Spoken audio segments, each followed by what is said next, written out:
और मैं बड़ा पुरुमीद था कि जो खबरें आ रही थी सैम अयूब से मुतल्लिक ऑब्वियसली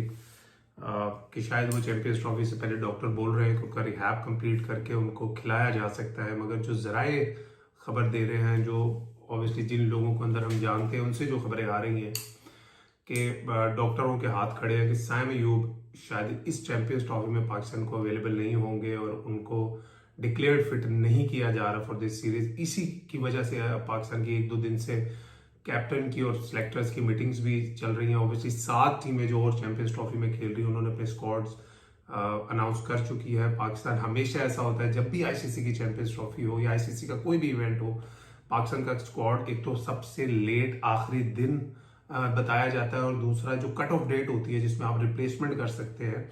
उस कट ऑफ डेट पे हमने हमेशा देखा है 1 से 2 रिप्लेसमेंट्स भी होती हैं। तो ये सुना जा रहा था, ये कहा भी जा रहा था कि शायद ऐसा हो सकता है कि पाकिस्तान सैम अयूब को इनिशियल स्क्वाड में डाले और वो जो रिप्लेसमेंट की कट ऑफ डेट है उस वक्त तक उनको एग्जामिन किया जाए, उन पर नजर रखी जाए और अगर ऐसा लगे कि वो फिट हो जाएंगे तो उनको कैरी ऑन किया जाए और लगे अगर वो नहीं फिट हो सकते तो फिर रिप्लेसमेंट के लिए जाया जाए। बट अभी जो खबरें आ रही हैं वो ये आ रही हैं कि डॉक्टर्स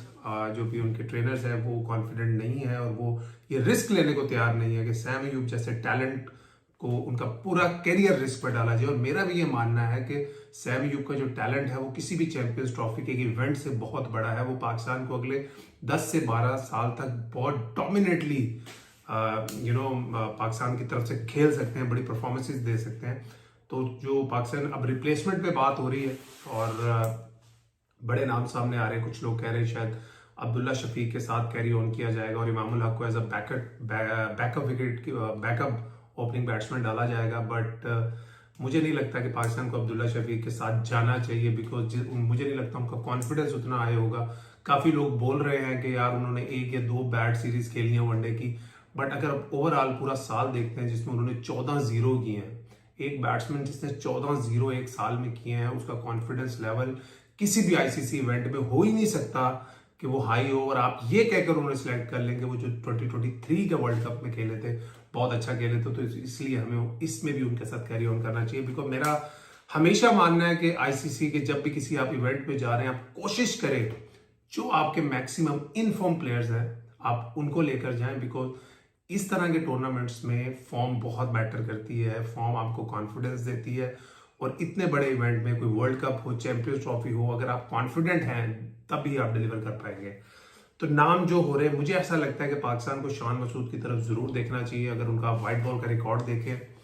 16 सेंचुरियां, मुझे बता दें किस बाबर आजम की भी नहीं होंगी लिस्ट है क्रिकेट में, किसी प्लेयर की एवरेज 50 प्लस नहीं होगी लिस्ट है क्रिकेट में उस इंसान की है। बाबर आजम की ऑब्वियसली है बट वो ड्यू टू इंटरनेशनल क्रिकेट है। वो बाबर आजम तो बहुत बड़े प्लेयर है, we are not comparing him with Shan Masood, but मेरा मानना है कि शान मसूद जिस तरह से टेस्ट क्रिकेट में खेल रहे हैं इस टाइम, वो पूरा जो एक WTC का जो 2 साल का साइकिल हुआ है उसमें पाकिस्तान के सबसे ज्यादा स्कोर करने वाले टॉप ऑर्डर के बैट्समैन रहे हैं। उनका स्ट्राइक रेट बहुत जबरदस्त रहा है। अभी लास्ट 2 मैचों में उन्होंने एक 145 की इनिंग्स खेली और एक बड़ी मुश्किल पिच पे उन्होंने एक ब्लिस्टरिंग 50 की पिछले टेस्ट मैच में, और वो पिछली जो लीग खेल के आए हैं उसमें बड़ी परफॉर्मेंस दी है। काउंटी क्रिकेट में, लिस्ट ए क्रिकेट में, T20 क्रिकेट में, जहां पे भी खेलते हैं वो हमेशा बहुत परफॉर्म करते हैं। तो मुझे ऐसा लगता है पाकिस्तान ने कहीं ना कहीं उनको वाइड बॉल क्रिकेट में अंडर यूटिलाइज किया, उनको उतने मौके नहीं दिए गए। इतने लंबे कैरियर में मुश्किल से 5 से 7 मैचेस वो खेले हैं और पाकिस्तान के वो कैप्टन हैं, काउंटीज के वो कैप्टन हैं, वो हर जगह उनका एक मेच्योर इंसान है अपनी पीक की एज में एज ए बैट्समैन। तो मुझे लगता है कि पाकिस्तान को ये जो ट्राई नेशन सीरीज हो रही है उसमें शान मसूद को एज ओपनर ट्राई करना चाहिए, बिकॉज मुझे ऐसा लगता है कि जो फखर और शान मसूद की जो एक जोड़ी है, अगर सैम अयूब नहीं होते तो बड़ी पाकिस्तान को काम आ सकती है। ऑब्वियसली फिर 3 पे बाबर होंगे, 4 पे रिजवान, 5 पे आपको कामरान गुलाम मिलेंगे, फिर आपको सलमान अली आगा मिलेंगे। तो ये बड़ी एक अच्छी बैटिंग लाइनअप हो सकती है। लेकिन ऑब्वियसली दिल से बहुत अफसोस है कि सैम अयूब के लिए अच्छी खबरें नहीं आ रही कि वो फिट नहीं हो सकेंगे और उनकी वजह से मुझे ऐसा लगता है कि पाकिस्तान का जो पूरा कॉम्बिनेशन है उसको बहुत बड़ा डेंट लगेगा। But hopefully I think Pakistan की जो वनडे क्रिकेट की टीम है वो बहुत अच्छा परफॉर्म कर रही है इन रिसेंट पास्ट,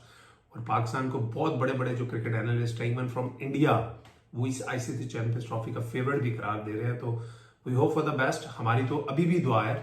कि सैमी यूब फिट हो जाए, बिकॉज उनकी वजह से अभी स्क्वाड अनाउंस नहीं हो रहा। उनकी उनकी उनके लिए जो डॉक्टर्स और उनके फिजियोज और उनके जो ट्रेनर्स हैं उनकी तरफ से फाइनल वर्ड्स का इंतजार है कि उसके बाद टीम अनाउंस की जाएगी। लेकिन जो हमारे जराए हैं उनके मुताबिक सैमी